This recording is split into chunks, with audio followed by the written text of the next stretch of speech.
অবশেষে মিলল মুক্তি। ২০ দিন পর পাকিস্তান থেকে ছাড়া পেলেন বাংলার বাসিন্দা বিএসএফ জওয়ান পূর্ণম কুমার সাউ। বুধবার তাকে মুক্তি দেওয়া হয়েছে। বিএসএফ জানিয়েছে সকাল 10:30 নাগাদ অটারি ওয়াঘা সীমান্ত দিয়ে ভারতে ফিরেছেন পূর্ণম। গত 23শে এপ্রিল পাঞ্জাবের পাঠানকোটে কর্মরত অবস্থায় ভুল করে পাকিস্তানে ঢুকে গাছের তলায় বিশ্রাম নিচ্ছিলেন পূর্ণম। তখনই পাক রেঞ্জার্স তাকে ধরে। সীমান্তে এমন ঘটলে দুদেশের সীমান্তরক্ষীদের মধ্যে ফ্ল্যাগ মিটিং এর পরে সংশ্লিষ্ট জওয়ানকে মুক্তি দেওয়াই দস্তুর। কিন্তু পূর্ণমকে তখনও ছাড়েনি পাকিস্তান। পূর্ণম হুগলির রিষড়ার বাসিন্দা। তাকে অবিলম্বে ছেড়ে দেওয়া হবে বলে পরিবারকে ফোন করে আশ্বাস দেন বাংলার মুখ্যমন্ত্রী মমতা বন্দ্যোপাধ্যায়। উত্তরপাড়ায় দলীয় কর্মসূচিতে এসে পূর্ণমকে দেশে ফেরানোর ব্যাপারে আশ্বাস দেন কেন্দ্রীয় মন্ত্রী সতীশ চন্দ্র দুবেও। তিনি বলেছিলেন অভিনন্দনের মতো পূর্ণমকেও ছাড়িয়ে আনা হবে।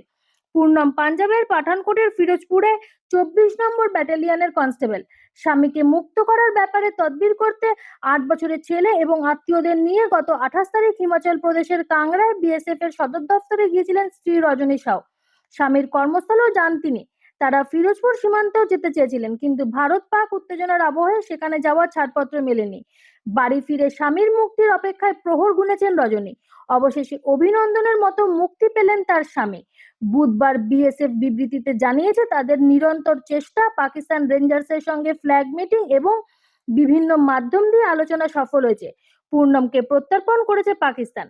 অন্যদিকে সীমান্ত লঙ্ঘনের অভিযোগে কয়েকদিন আগে রাজস্থানে এক পাক রেঞ্জার বিএসএফ এর হাতে আটক হয়েছেন।